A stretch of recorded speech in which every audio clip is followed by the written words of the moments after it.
Hello, Helen. It's lovely to Hi, meet you. How are you Max. doing? I'm good, thanks. You? Yeah, I'm good, thank you.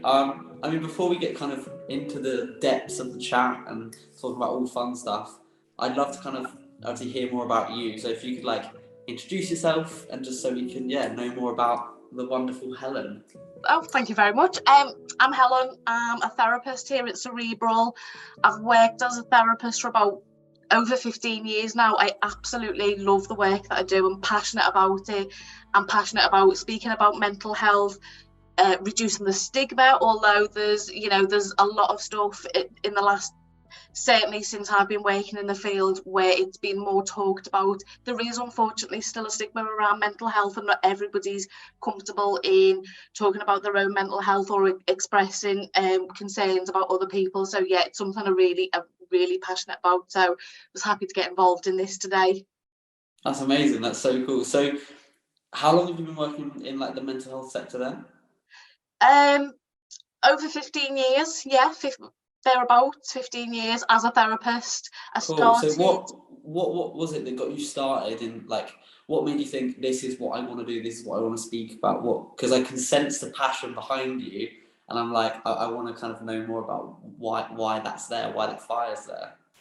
I love working with people, and I think I've had, a lot of experiences with people suffering with poor mental health in my life, friends, family, colleagues. And I think we've got to move away from this idea that it's a certain amount of people. Mental health is something we all have, and whether it's good mental health, bad mental health, it's fluid.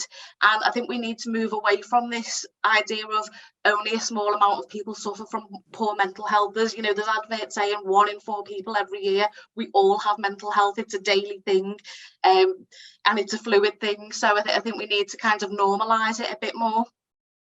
Amazing. No, that's I completely agree. I think that we live in a world where mental health is everything. It's the most, I personally, it's the most important thing, because without looking after yourself up here, that it affects every single part of your life. It affects your body, like your work, your love, your relationships, everything. So yeah, no, Totally I agree. completely agree. Cool. Well, I mean, you're obviously a therapist. So, and I've been going to therapy for years, and it completely changed my life. But what I wanted to ask you, and I think this could be really helpful for the people who may be watching this, is how does a person know when they should start therapy? I think if you're asking yourself that question, I think if there's a doubt there, then yeah, that's the answer. Yeah, you should. If you're questioning it, then there's something doesn't feel right. You're probably struggling with something, and you could do with some support with that. I mean, obviously, I'm slightly biased. I'd recommend it to anyone and everyone. I think it should be compulsory, and I think you've kind of got a similar view with your experiences of having therapy. But yeah, I think if you're asking yourself that question, then the answer is yeah, I should do this because there's something there that I need to explore a bit more. So then once you kind of get to that point, for instance, like you just said there, if you're kind of questioning it, which kind of means you really, you probably should be going to talk to someone if you're just questioning it. How would a person then go from being at that first step to being like, oh, I wonder if I should do this, to actually being in a place where they feel comfortable talking to someone? How would that process work, do you think? I suppose it depends on the individual. I work with a whole range of people. Currently, the work that I do is remote, so a lot of it's face-to-face. Not everybody's comfortable, but when I say face-to-face, similar to this, video calls, not everybody's comfortable with that. Some people would prefer telephone support, and then there's the opposite. Some people would like that face-to-face, that in the same room as the therapist. When you say about going to get that support or taking that next step, so it would depend on the type of therapy that you were after. It would depend if you were paying, if it was through the NHS. Unfortunately, the waiting lists currently, of course, or after the pandemic, they are too long. My belief is if somebody is brave enough to ask for support, to reach out for support, it should be given there and then. But that's not the society in which we live in, which is awful. At Cerebral, that's a little bit different, but recognise that it's, you know, it's a paid for support, although it is, we do try and keep it as cheap as possible, so as many people can access that support. We offer a range of different packages, so that's, you know, that in itself, moving away from the waiting list is good, but I recognise again that's not doable for everybody. Yeah, of course. So then, in terms of like when you're at that step, would you think it would be beneficial for people, for instance, because you're obviously very, like, I'm not sure if you've been through therapy or not, but you're obviously feeling very open about talking about therapy. You have to, as through your training as a therapist. So even if you haven't in your personal life, you have to complete. I think back in my day, it was, and I'm going back about 15 years ago, it was 10 sessions of one-to-one person-centered therapy. So, and I think, yeah, I think that's a must. I think it's needed. No, I didn't know that. Well, you learn something new every day, right? I didn't know that therapists had to do that. Yeah. That's mad. So in terms of like, when someone does therapy, so obviously, like I was saying, like, you're very open about talking about it. I'm extremely open about talking about being in therapy and having had therapy for years. Would you say that people will benefit from being more open with their friends or their family about starting therapy, or do you think for some people they benefit from it being a bit more private?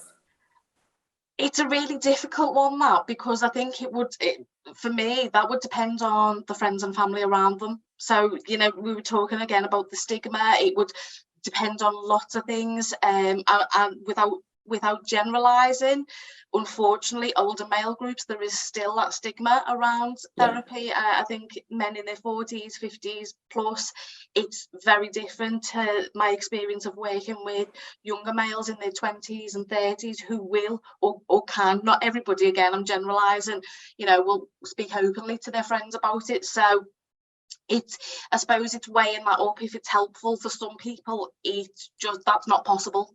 So I would say you've got to go with what's right for you. What I have noticed in working over the years, and I don't know if your experience is similar, I've worked with a lot of, and again, I'm going to say males who've come into therapy a little bit like, oh, you know, I'm a bit embarrassed that I'm here, or I haven't told anyone. And by the end of it, they're telling everyone, similar to yourself, Max. They're like, yeah, do it. You know, they're sending all their friends or all of that. They're like, this is brilliant. This is the way forward. So again, it can change. Some people will come in and they've been there because family members have been concerned, and, you know, they've pushed them into getting therapy, which isn't the ideal way. It should be something that, you know, you want to do, not you feel forced to do. But again, if their experiences have been positive, then that might change their mindset, and hopefully they will then share that with other people. It wasn't that bad, you know, it's actually okay. No, I get that. I really relate to that, because I kind of felt like that when I first started therapy. It was almost like, for me personally, the start of the journey was like, it felt a bit like, ooh, like therapy's for people who need help, and like need proper help. Like, it's for people who are a bit gone in the head. And I'm like, now I'm like shouting it from the rooftops, like, everyone should be in therapy. Like, go there, use it like a gym. Like, obviously there's the question of accessibility in it, of course. Like, it's not as easy as that, but, you know, if you can, and you're in a position where you can do it, or, you know, you for instance, if the waiting list weren't as long and there was more funding within the NHS and things like that, of course, then, you know, it would be something that I think it should be accessible to everyone. Absolutely. It should be. Yeah. But yeah, cool. Well, I mean, what I would love to know as well from you, because obviously once you get into therapy and all that stuff, what are some like the key benefits of going to therapy? Why is therapy important? Because we hear about it everywhere, that people should be talking, people should be speaking out. But I would love to know from your professional point of view, why is it so important? I suppose when you think about therapy, it's quite unique. So what it is talking. You know, it's talking therapy. It's having one-to-one conversations, which we all do, or most of us do, day in, day out. But when you think about what it actually is, how often do you have a conversation where it's all centered around you and how you feel and what you need? Conversation tends to be a two-way thing. If there's just two of you, if there's more, people will jump in, people will give their views, give their no, I don't think you should do that, I think you should do this. And with therapy, it moves away from that. It's really just focused on that one person, getting them to really explore what's going on for them. And it's quite a unique process. You don't really see it outside of therapy, and if you do, you can, if you do have a conversation with somebody who does have those skills, you can come away going, I feel really good, I feel like I've offloaded. So yeah, it's necessary. People will go, yeah, well, I talk to my mate, or I talk to my mum or whoever. But it's not the same. People around you have an agenda. They have views, they have opinions. They may have your best interests at heart, but they'd be happy to tell you what you should do or what they think you should do. So yeah, it's quite a unique experience. It's impartial and it's all about you, which is nice. That's really interesting. I've actually never heard anyone put it that way before, which is really interesting, because I've had so many conversations about therapy and mental health like over the past 4 or 5 years, and I've actually never thought of it as a moment that you can have completely uninterrupted conversations about yourself with someone who doesn't actually have a point. They don't have an opinion. Whereas, because I feel like that's a big thing, right? Is when you're talking to a friend or a family member, as much as that can be beneficial and can really help and offload, etc., they may have your best interest at heart, but they also will have the pre-assumed things that they know about you, or they'll be like, well, no, you wouldn't do that, but in your head you're like, well, maybe I would. And that's why, for instance, having a therapist who doesn't actually know you at all is probably quite a really interesting thing, because then it's all about you and they can't actually have an opinion on who you are as a person, or etc., if that makes sense. Yeah, and not having people interrupt or say, well, I don't agree, I think you should do this, kind of allows you to open up. Yeah, 100%. Okay, cool. No, I find that so interesting. It's such a refreshing point of view, because I'd never actually heard that before. Cool. Well, obviously, when people are in those therapy sessions, they're talking about loads of different, I guess, issues that they're going through. Personally, so I suffer from obsessive compulsive disorder, general anxiety disorder, and depression. Those are my three, pillars, I guess.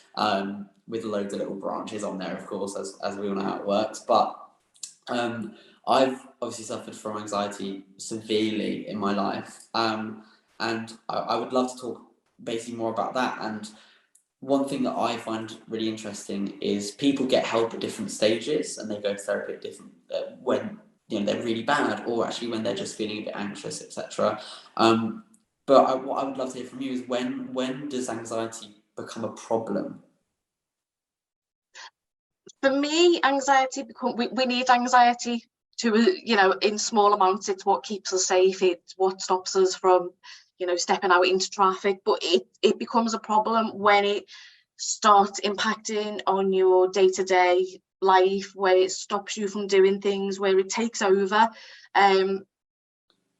Yeah, I'd say, again, I can't tell somebody what they should be doing. You're going to know this yourself. If it's having an impact, if you question it, if you're not feeling good about it, yeah, get some help, get some support. Again, when I say this, I'm aware that the support isn't, it's not, unfortunately. Obviously, here is Cerebral, it is, you can get the support and it's there on hand. But if we're talking about NHS, going to your GP, there's a waiting list. So I would be looking at, okay, building up support networks in between getting your support. So what would that look like? Have you got a friendship group you can speak to? There's going to be people around you that are really good, and also there's going to be, for talking about anxiety, and there's going to be people around you that are going to be the worst people to speak to, and only you are going to know that. So it's not that simple as saying talk. When we say talk to people, share it, there's going to be people that you don't want to talk to because it's not going to be helpful. And unfortunately, the only way you kind of figure that out is by testing that out with people. Yeah, no, 100%. So then, when it comes to anxiety and things like that, how does a person, I guess, start to recognize their symptoms? Like, how would I recognize like my anxiety symptoms? I guess is the question. I suppose there's two aspects, isn't there? Well, there's more than two, but the two main ones are the physical symptoms of anxiety. So they can range from anything to a racing heart, to feeling fidgety, feeling dizzy. There's shaking. There's some of the more obvious ones. The other ones, the racing thoughts, the kind of maybe feeling quite negative, perceiving other people's perceptions of you as negative, avoiding situations. These are all going to be indications of anxiety, maybe not wanting to do things that you used to enjoy doing. Again, that overlaps with depression, but it's figuring that out. Yeah, I completely relate to all of that. I mean, like, I had a really bad spell of anxiety a couple of years back where my physical symptom was heart palpitation. So I'd feel a really sharp pain in my chest. So obviously, like lots of people do, they instantly think heart attack. And of course, it was not a heart attack. But I went to A&E 4 or 5 times, which obviously is a complete waste of their time. But in my mind at that moment, it was, I'm having a heart attack. And there was nothing that was going to change that belief. Which obviously kind of makes sense with the physical symptoms of it all. The physical symptoms of a panic attack can actually mirror the symptoms of a heart attack. The only difference is your heart's fine. So the symptoms are all the same. So it's almost impossible in that situation when you're experiencing that level of terror, because it is terrifying to rationalize that. You can't, so you need somebody else to do that for you. Again, it's speaking about it. It's, it's educating younger children. In the schools, this is what a panic attack looks like. This is what anxiety is. This is what you'll relate to this with suffering with OCD. This is what an intrusive thought is. I'm passionate about talking about them. The amount of clients I've worked with that have had severe anxiety, and when we picked it apart, it's intrusive thoughts. And the reason they're so anxious is because they don't know what an intrusive thought is. So they think they're a psychopath or a pervert or whatever it is. It's like, no, this is what it is. And you can instantly see that when they understand that. You're smiling, so I'm guessing you relate to this. Completely. So yeah, I've had my OCD has been very severe over the years. Obviously, like most people, I think, who have OCD, they can understand that it goes in peaks and troughs. Some days it's really bad, some days it's really good, and then some months it's horrendous, and then it will disappear for a little bit. Like, it's just very dependent on lots of things: sleep levels, anxiety levels, stress levels, all of this. But yeah, I completely relate to believing that you're this monster or whatever, and then all of a sudden, I remember thinking all these horrible thoughts and chatting to my therapist, and she was like, "Oh, so I was chatting to this other one of my clients who was blah blah blah blah blah," and I was like, "Wait, I'm not the only one. Wait, hang on a sec. I'm not the only one who thinks like this. Oh, okay, well that makes sense then." Which actually is a kind of a really nice segue, because I was going to ask you about when it comes to like OCD and stuff. And we obviously hear so much about, oh, I'm so OCD, and people who are not clean and tidy, etc. And I think awful. This is like it's awful, isn't it? Yeah, it's what I would love to ask you, and I'd love to clarify this for everyone watching, is what is the difference between someone being clean and tidy or just a bit neurotic about or anal about things, and someone who actually has obsessive compulsive disorder? What is the difference there? There's a massive difference. There's an absolutely massive difference. The two things they're not connected. So you can have somebody who likes a clean and tidy house. Okay, you've got the extreme of that. They may feel slightly anxious if it's not clean and tidy, but that is not OCD. We need to really move away from the idea of cleaning up is OCD. And you hear that, and I think, for somebody who suffers from OCD, to hear that, like, just those words just used so casually, like, I'm OCD, or she's OCD, she has to have things in a certain way. No, that's not OCD. She's clean and tidy and she likes order in her house. That's a completely different thing. OCD, is as you know only too well, a debilitating mental illness. It's absolutely awful, and it's nothing to do with cleaning and tidying and like things a certain way. I think what we get confused with, or what a lot of people get confused with, is the ritualistic behaviors that sometimes come with OCD, and that is usually to neutralize the intrusive thoughts.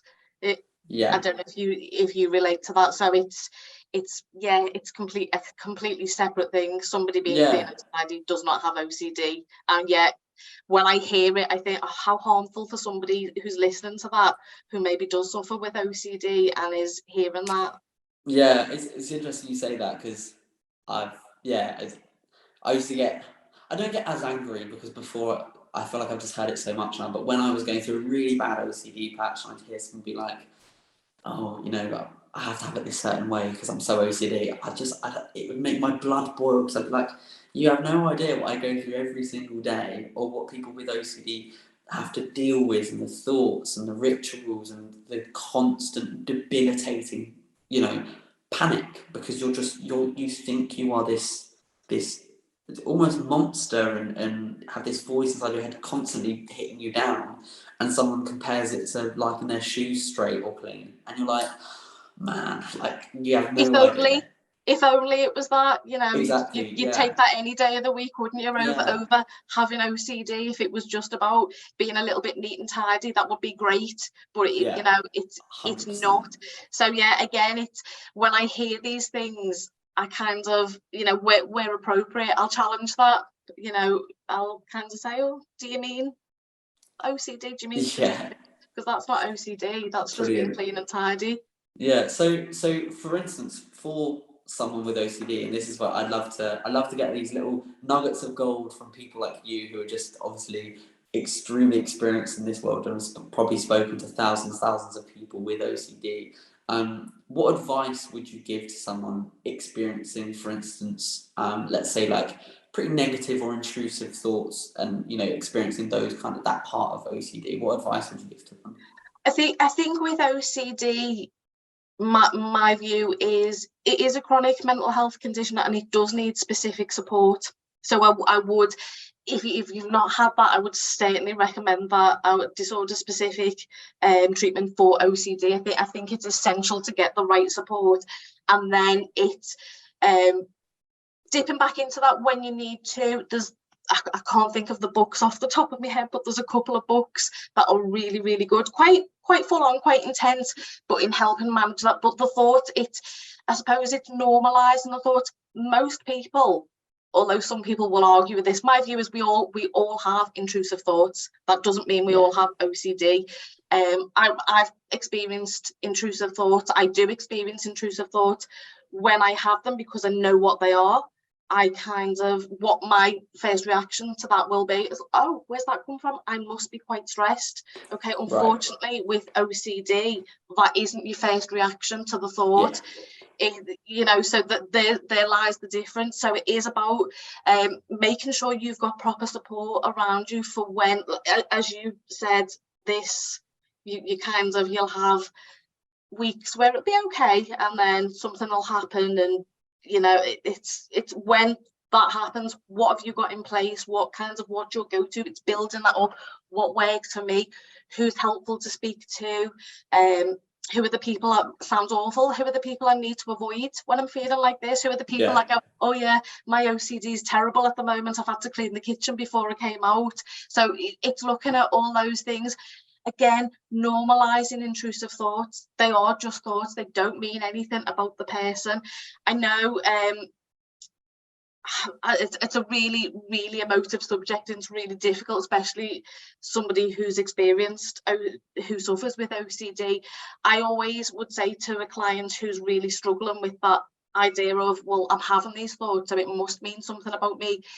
If it means something about you and you're having horrendous thoughts, you'd enjoy those horrendous thoughts. You'd enjoy it if it was saying something about you or your character. So if you're having violent thoughts and you were a psychopath, those thoughts would be nice. They wouldn't be distressing to you. So starting to challenge that. But yeah, I would always say with OCD, there does need to be some professional support, certainly, and that might need dipping back into from time to time. Yeah. I think it's important. I think it's about ensuring that you are supported, because it is a chronic mental health condition. It isn't something that you can just dismiss, or it's not what people make it out to be. Like you've said, it is Yeah. minimized with this kind of association with being a bit clean and tidy. Does Yeah, that no, answer your that's question, Max? yeah, 100%. No, that really did. Like, I think what it is, especially with OCD, because there is so much, almost like it. You can never really find specific information when you're talking to people about it, because it's got such a large and varied spectrum.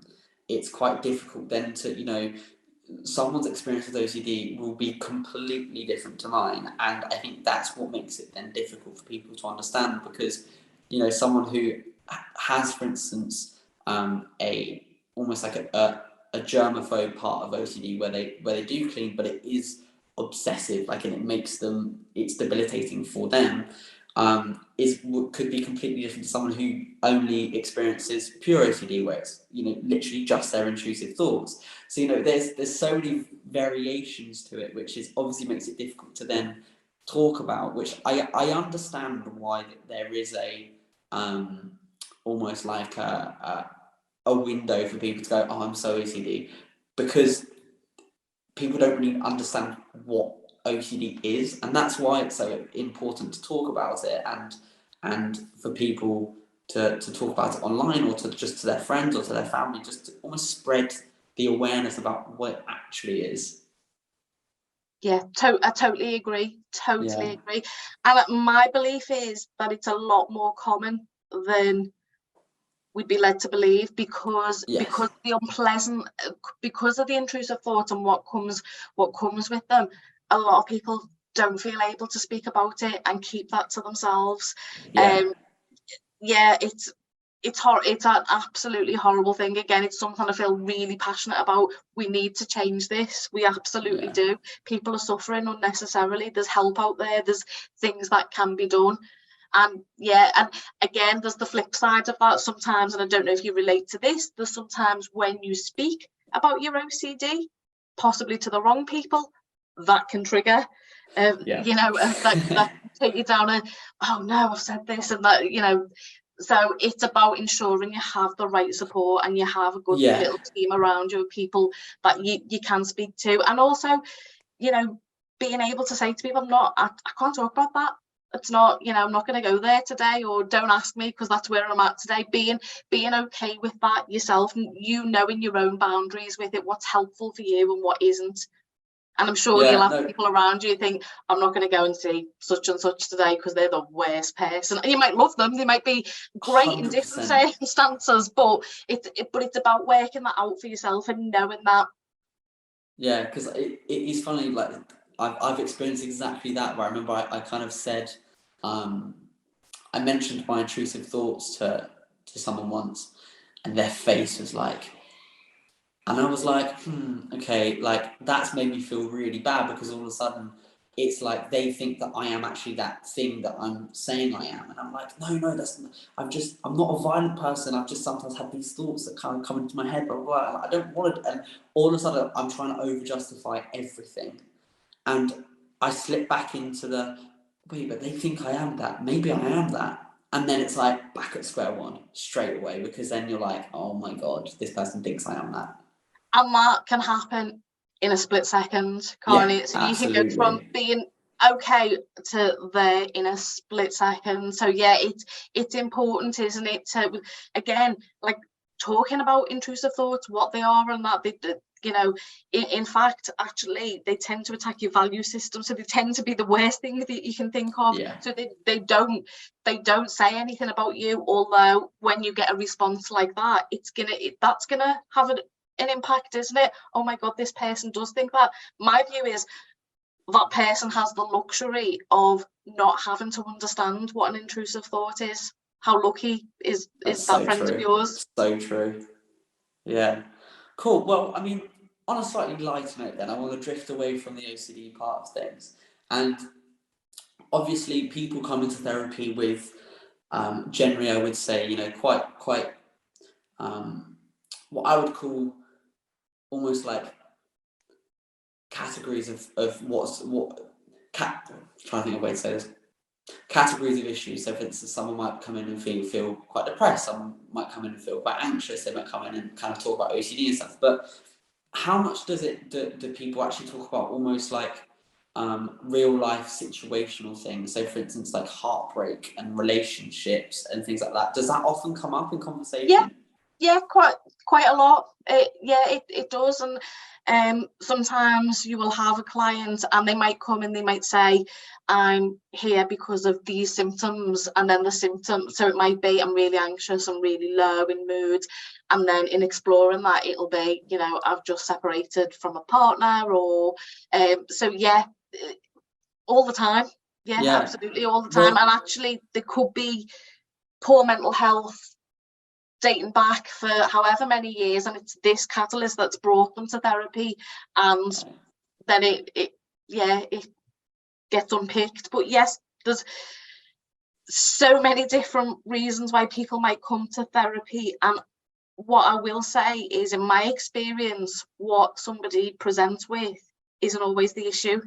So it might be what they're aware of, but that might not necessarily be the issue. That might be this is what I'm experiencing now, and that's the beauty of therapy. You get to go, okay, there's more to this, isn't there? Let's have a little look. Let's see what's going on. Yeah, no, I find that really interesting. So, in terms of, I've got a couple of quick fire questions, then, if that's right. Yeah, sure. Because of people coming in with situations like that, first question would be, how would a person deal with heartbreak? What would a therapist's advice be to dealing with heartbreak? Oh God, that's a tough one, isn't it? Again, that would be unique to the individual. What would work for me might not necessarily work for you. So, my self-care would be very different. I suppose it would be implementing really positive self-care, taking extra care of yourself when you're feeling vulnerable and hurt and you're in emotional pain. Making sure you've got support around you, making sure you've got time on your own, but also time with other people. There can be a tendency to lean to one or the other. So somebody be like, I'm struggling so much, I don't want to speak to anyone, and they will totally isolate. And then there can be the opposite. I don't want to be alone with my thoughts and my feelings, so I'll just make sure I'm busy constantly. So it's finding a balance. There's no right or wrong way. There is no right or wrong way. Heartbreak is just an awful thing, isn't it? It's an awful thing. And again, it relates back to something that we were talking about earlier, that people will have an agenda. So if somebody's separated and the partner, the person they've separated from, they've split up, there's been bad behaviour, the people around them will be saying stuff like, see, now you know what he's like, or now you know what she's like, so you've dodged a bullet, you've had a lucky escape, whatever it is.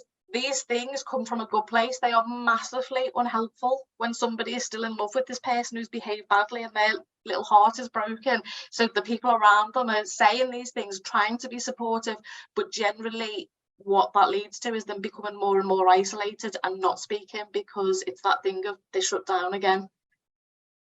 Brilliant. Yeah, no, that was an amazing answer. I can completely relate to that and agree with it. I think that's really, really interesting.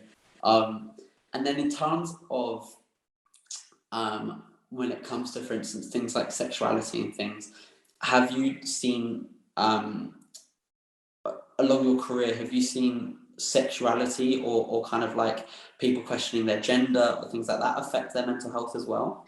Yeah, I would say in this field, I've probably had minimal experience in this field. A lot of the work that I've done over the past decade or so has been with a particular client group with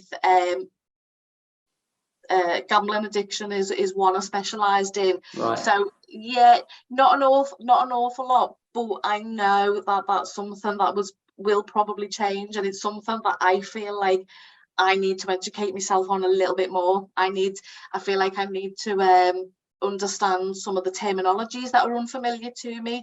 My view is I learn a lot from my clients. Right. I'm quite happy to ask and be open, and what, you know, what is this and what does that mean to you? So yeah, it's something I'm interested in, but being honest with you, it's not something I've had an awful lot of experience of working with. Amazing, cool. Well, I mean, look, I don't want to keep you too long, and I want to first of all say thank you for being obviously just so open and amazing and just so helpful with like your answers and stuff.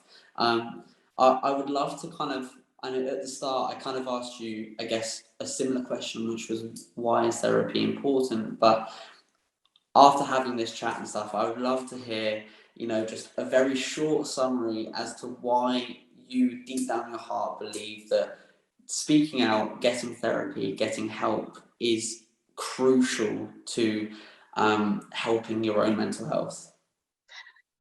Okay, so for me, when like, I mean, life throws all kinds at us, doesn't it? Life kind of can be challenging, and I think when you're struggling, when you're suffering, when you stay in your own head, it's really, really hard. When you're not in the best place, it's really, really hard to get yourself out of that. You need support. You need to share those thoughts and feelings with somebody else in order to be able to move away from them, in order to be able to rationalize. I've got all the skills as a therapist. I've got all the skills. I know so many things about what you should and shouldn't do, what's good for your mental health, things that work. I need that support when I'm struggling. I need to speak to somebody else. I mean, I'm fortunate enough to be surrounded by therapists, and you know, a lot of my friends are therapists, so I have that. But again, it's not the same. You would have to go and have your own. It doesn't. People can't do that for you. You have to, Yeah. because they'll have their agenda as well. So it's necessary. It's needed. We need to take care of our mental health, as you said earlier on. It's equally as important as your physical health. It's part of us. It affects how we function day to day, and if we're not looking after that, there's half of us that isn't being taken care of. Our physical health, we're pretty good with, generally speaking. We know what we have to do to look after our physical health. If we're injured, we know what to do. It's the same with our mental health, isn't it? We need to be taking care of that, and we need to be kind of told what that looks like, what to do when we're suffering, and who to see. So many people don't even, or this was my experience going back not that long ago, well, 10 years is probably quite a long time, but and another World Mental Health Day that I took part in, and it was like a bit of a similar thing. People were asking questions, and my experience from that is so many people did not know if they were suffering from poor mental health, who they would go to. They didn't know that you could go to your GP. They didn't know if they were in crisis, that you should present to A&E. And that was mind-blowing to me, having always worked in the field since my 20s. I was like, people aren't, we're not told this. Everybody knows you go to the doctor if you're sick, but nobody knows that if you're suffering with poor mental health, you go to the doctor. This isn't taught, which is, to me, that's just so sad, isn't it? To not know basics. Yeah, I agree. I think it's also one of these things where we let it get to a point of almost no return before actually trying to get help. Whereas, we're so opposite with our bodies. Like, we don't wait till our arms basically falling off to get a cast on. Like, do you know what I mean? We hurt our arm, we go, ow, that hurts, get it fixed. Whereas our brain will let a couple of dodgy days slide, which will turn into a couple of months, which then turns into a whole year, and then you get to a breaking point and you're like, now I should get help.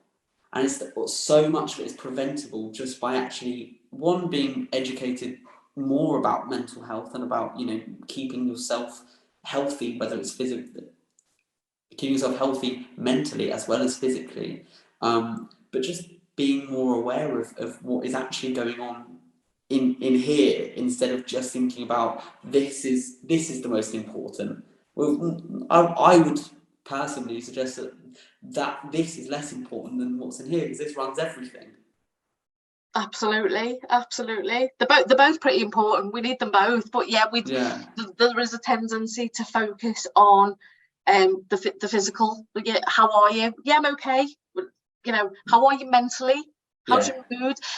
Another thing I'll say is, we do that day in, day out, don't we? We say to other people, how are you? And they'll answer, how often do you ask yourself? How often do you say to yourself, Max, how am I? I'll try and check that out, and I'll ask people to do that. Ask yourself, check in with yourself. How am I today? Because we don't. Yeah. We're always asking other people, how are you? What, what's going on? Yeah. But And how am I? How am I? What am I feeling? yeah, Yeah. and more often than not, it's brushed off as well. So it's, oh, you're right, mate. You're not bad. So Done. you're not asking people, you're telling people, you okay? No, Yeah. are you okay? You okay? And you walk Yeah. past. Yeah. Whereas realistically, like, I think a lot of people as well, I think this is a huge factor of it as well, who, when they are unwell, they'll, but kind of unknowingly unwell, they'll avoid asking themselves how they are. Because if they do, they're opening that door, and they don't want to open that door because right now they're on the cusp of managing it. They're like, I'm probably not doing great, but right now I can keep track of it. Like, I'm okay. But they're on that very fine line. And if they open that, how actually am I? Yeah. It's oh my god, I've got this going on, this going on, this going on, and that's scary. But I Yeah. feel like that those are the necessary monsters to question and to fight, because realistically, the more you speak about it, the less intimidating they all become. Totally agree. And it's that thing as well, going back to that, if we get into the habit of, when we start to question, I'm not feeling too good, should I have therapy? If there's a question there, then yeah, absolutely.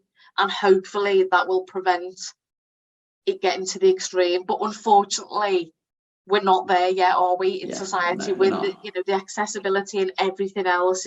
We're not there yet, and especially on the back of the pandemic, so many more people are suffering with poor mental health as a result of Yeah. what's happened. Yeah.